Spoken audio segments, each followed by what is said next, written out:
Ladies and gentlemen, the New Orleans Saints have solidified their 53-man roster, but for some reason they keep on giving players to former Saints coach, now Broncos coach, Sean Payton. We're going to break down who was cut, who's making the practice squad, and what this roster is going to look like for the 2023 season. Remember to like and subscribe for more NFL content. And first and foremost, a former Raiders first-round pick, Jonathan Abram, was cut by the New Orleans Saints. You could kind of see the writing on the wall during preseason. He played a lot in the last preseason game, rolling with the third team a lot of the time. Fortunately for Jonathan Abram, though, he did get claimed by the Saints on the practice squad, so he's still going to be a part of the team, and they may call upon him and activate him on the roster, barring any kind of injuries to some of the starters above him. The Saints also waived Smoke Monday, the safety who was undrafted out of 2022 and had some buzz this year.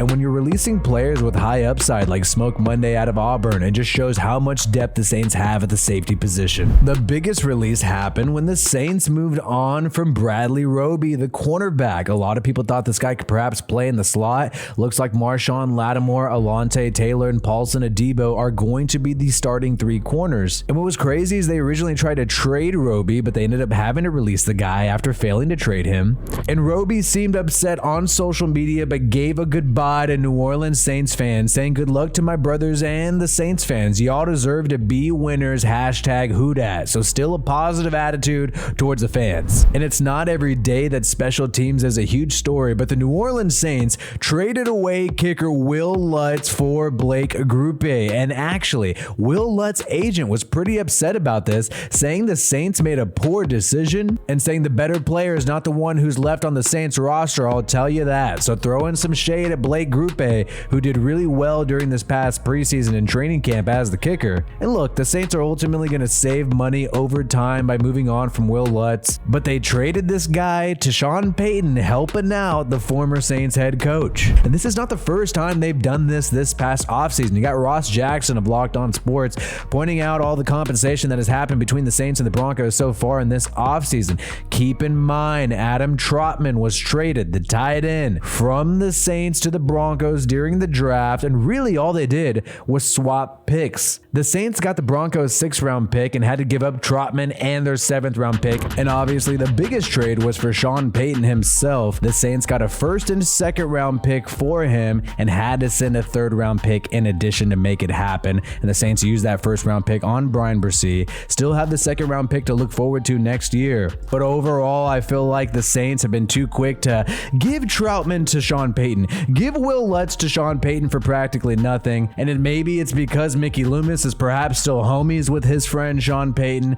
but I think they should play a little bit of hardball rather than just giving players up to the former head coach. But either way, the Saints have a 2nd-round pick to look forward to next year. Oh, and I forgot to mention the guy who balled out during preseason at tight end, mainly because Jake Haener kept throwing him the football. Lucas Kroll, the tight end, well, he's going to go ahead and join Sean Payton in the Denver Broncos. The Saints released him. They got a lot of depth at tight end, and it looks like Sean Payton just keeps grabbing former Saints players. And I was shocked this guy was released, Jalen Smith, who looked amazing in preseason. The Saints need some depth at linebacker, but they decided to release this guy.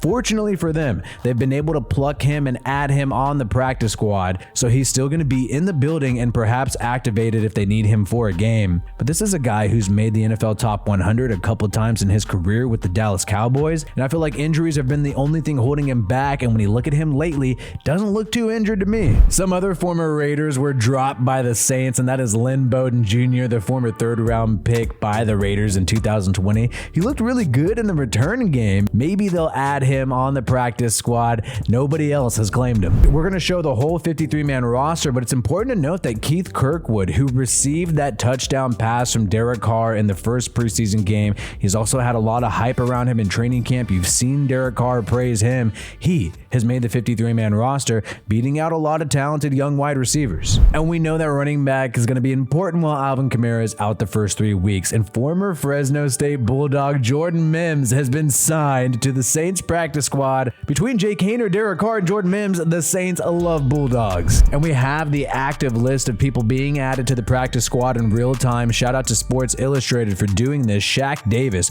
who did amazing amazing in preseason. Guy was making some clutch catches. Saints are lucky that nobody else signed this guy and they're able to add him to the practice squad. We mentioned Abram a little bit earlier. Jack Heflin, the D tackle, also on the practice squad, along with Mims, who we mentioned earlier, and Ty Summers, who's been with the Saints for a little bit, also added to the practice squad. And the Saints depth chart with the 53-man roster is officially out. And it's really important to look at all these wide receivers that Derek Carr is going to be throwing to this year. Obviously, Chris Olave and Michael Thomas are the starters. I'm very interested to see, will Rashid Shaheed, the speedster, hold on to his number 3 wide receiver role? We know he's been battling with injuries, and you also have the emergence of Keith Kirkwood. Traquan Smith, the veteran who's been there, has been doing well at camp. You hear people talk about how he's great in the drills. This guy is still on the team, along with 6th-round pick A.T. Perry making the team. We knew it was shaky at first, but he eventually balled out, looked great in preseason and camp, and we've heard this guy could be a sleeper in the draft, and the Saints now have him on the 53-man roster, so it seems for real.